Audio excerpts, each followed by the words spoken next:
네, 손흥민 선수의 아버지 손웅정 감독이 아동학대 혐의로 고소당한 사건과 관련해서 피해 아동의 부친과 손 감독 측의 대화 녹취록이 공개된 논란입니다. 네, 관련 내용 정혁진 변호사, 장유민 변호사와 함께 자세히 짚어보도록 하겠습니다. 안녕하십니까? 안녕하세요. 네, 반갑습니다. 공개된 녹취록에서 거액의 합의금 이야기가 나오는데 먼저 어떤 내용인지를 좀 설명을 해주십시오. 그 피해 아동의 아버지가 네. 그 손 아카데미 측의 이사하고 통화를 하는데 그 이사가 변호사란 말이에요. 네. 그런데 그 아버지가 자신의 변호사 말을 인용하는 거예요. 네. 어떻게 인용하느냐? 내 변호사가 이야기하기를 이런 사안은 한 20억 정도 일단 부르고 네. 깎아주고 깎아줘도 5억 밑으로는 더 이상 깎아주면 안 된다. 이렇게 이야기를 했는데 그런데 나는 변호사 말에도 불구하고 5억 정도 이야기를 하는 거다. 그러니까 이거 적절한 거다. 이런 취지인데 어떻게 5억이라고 하는 큰 돈이 적절하겠습니까? 그 근거로 손흥민 그 선수의 이적설을 이야기하는 거예요. 그 이적설이 4천억 나오지 않았습니까? 그런데 만약에 지금과 같은 내용이 나오면 결국은 이미지에 타격이 있을 거니까 그러니까 5억 정도면 충분히 합리적인 금액이다. 이런 주장이었던 것 같습니다. 그렇군요. 네, 녹취록에는 피해 아동의 아버지가 손웅정 감독 변호인에게 합의금 5억 원을 받으면 1억 원을 주겠다 언급한 내용도 담겨 있습니다.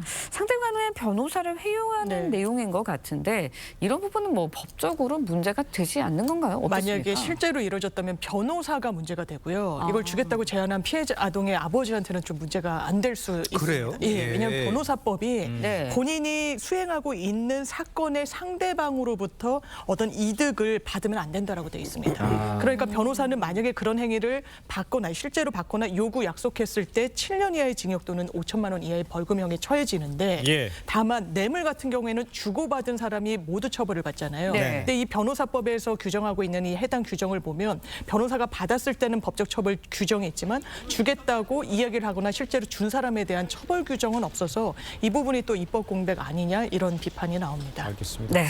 피해 아동 측은 녹취록 공개가 2차 가해라고 주장을 하는데 예. 2차 가해에 해당한다고 볼 수는 있습니까? 일단은 녹취록이 오픈되니까 네네. 피해 아동 측, 특히 아버지 입장에서는 입장이 몹시 곤란해지지 않았겠습니까? 그렇겠죠. 그러니까 처음으로 먼저 주장한 거는 이거 불법 녹취다 이렇게 주장을 했었어요. 네. 그런데 이거는 도청도 아니기 때문에 전혀 불법이라고 이야기할 수는 없고 그러니까 이번에는 2차 가해 아니냐 이렇게 이야기를 하는데 2차 가해라고 한 게 뭐냐면요. 성범죄 등에서 피해자에게 그 책임을 전가시키려고 아주 세세한 내용들을 밝히는 거거든요. 예. 그런데 지금 이야기를 쭉 들어보니까 이것은 오히려 그 아버지 측에서 손흥민 선수 등의 유명세를 빌미로 해가지고 네. 비정상적인 배상액을 받아내려고 하는 것이 아닌가.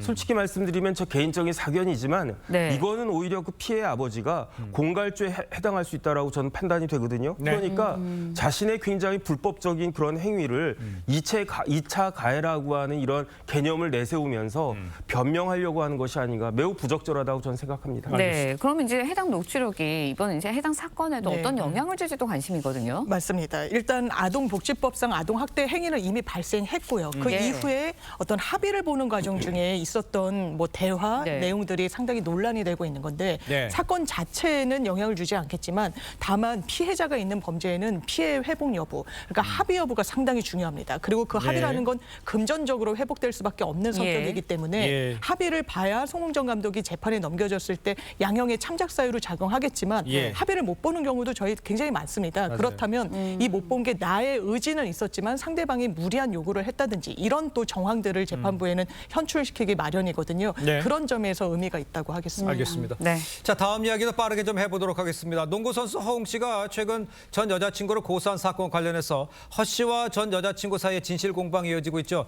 전 여자친구도 언론을 통해서 입장을 냈어요. 서로 어떻게 주장하고 다른 겁니까? 일단 허웅 선수의 주장을 보면 네. 전 여친이 공갈 협박 스토킹을 했다 이거 아니겠습니까? 그렇죠. 그런데 허웅 선수도 인정한 게 있었어요. 그게 뭐냐면은 두 번의 임신과 임신 중절 수술이 있었다. 네. 그런데 A 씨 그 전 여친이라고 하는 A 씨는 뭐라고 이야기했느냐? 예. 이러한 중절 수술이 모두 본인의 자신의 어떤 자발적인 의사가 아니고 허웅 선수의 강요에 의해서 이루어진 것이었다. 있었다. 그다음에 이렇게 임신과 중절이 반복되는 가운데에도 예. 허웅 선수가 결혼 관련해서는 아무런 약속이나 의사를 밝히지 않았다. 심지어 뭐 강제적인 성관계도 있었다. 이렇게 주장을 하고 있으니까 예. 누구의 주장이 어느 만큼 진실에 부합하는 것인지 수사를 통해서 밝혀져야 할 것으로 네. 판단이 됩니다. 사생활 진실 공방이 벌어지고 있는데 협박 고소 사건에도 영향을 주는 건가요? 일단 이 여성 입장에서는 임신 중절 등등을 사실상 뭐 강요당했고 나랑은 연고지가 없고 이제 허웅 선수가 그 당시에 뛰고 있던 그 지역에 가서 뭐 예. 이런 부분을 받았다라고 이야기를 하는데 협박과 공갈에 이르게 된 경위와 관련해서